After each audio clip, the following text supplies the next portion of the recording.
How to reactivate or deactivate Messenger account. Accidentally deactivated your Messenger account or took a break and now you want to come back? Reactivating is quick and simple. So I'll show you how to reactivate account.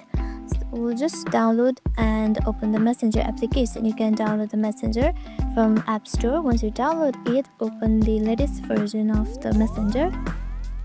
Now once you open the Messenger, you will see options for login and create new account. You gotta create new account if you have permanently deleted your Messenger. If you have permanently deleted your Facebook account, instead of just deactivating it, your Messenger data may be gone.